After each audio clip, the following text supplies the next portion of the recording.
Okay, so in this video we're going to solve quadratic equations again, but the difference between the last one is that now we have terms on both sides of the equation.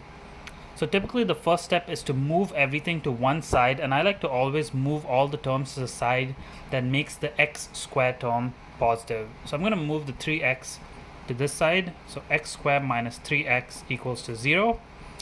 Then I'm going to common factor.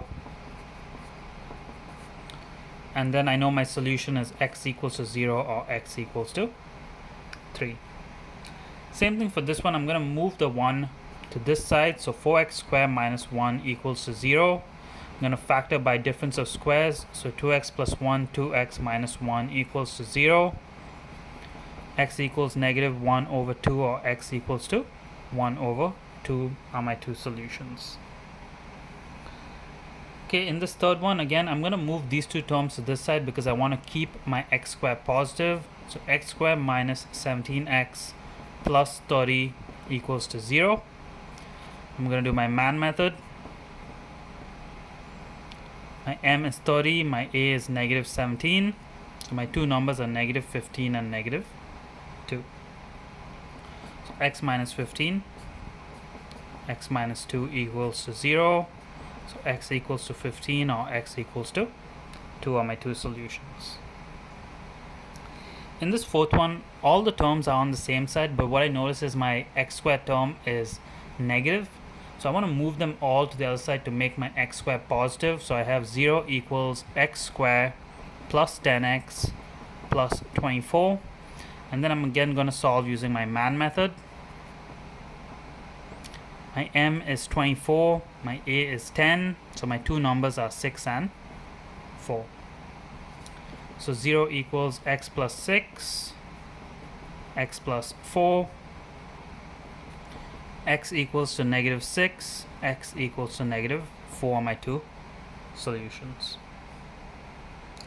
Okay, let's take a look at these last two questions, which are slightly more difficult. In this one, the x squared term is negative, so I want to move this term to this side, make it positive. So 0 equals 2x squared plus 7x plus 6. Then I'm going to do my man method. My m is 2 times 6, which is 12. My a is 7, so my two numbers are 3 and 4. So 0 equals 2x squared plus 3x plus 4x plus 6. I'm going to take my common factor of x out here, my common factor of 2 out here,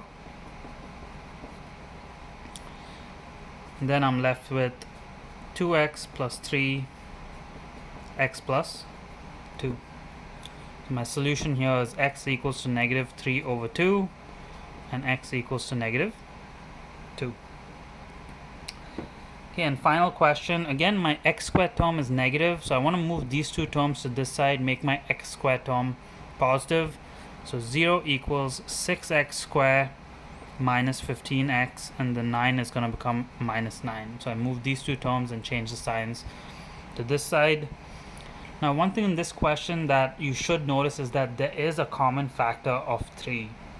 If you do forget to take out the common factor and do the same steps, you will get the right solution, but it will be more difficult. That's why I always like to search and take out a common factor if possible. My common factor here is 3, so I'm left with 2x squared minus 5x minus 3. Now I can do my man method on the inside.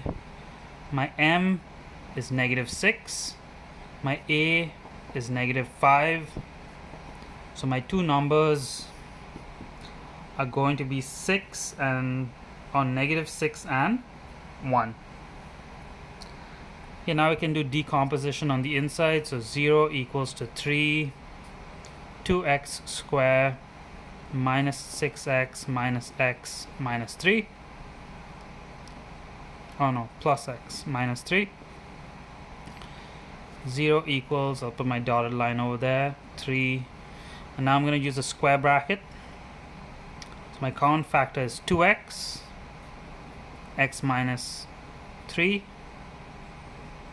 plus my common factor here is just 1, x minus 3. So 0 equals to 3, x minus 3, 2x plus 1. Oh, and I don't need the square bracket anymore in this step. Okay, now my solutions here, I only have two solutions. My first one is going to be x equals to 3, and my second one is going to be x equals to negative 1 over 2. The common factor will not have a solution here because there's no x out there. If there was an x, then it would be x equals to 0, but in this case, there's no x there, so only those two give me my two solutions.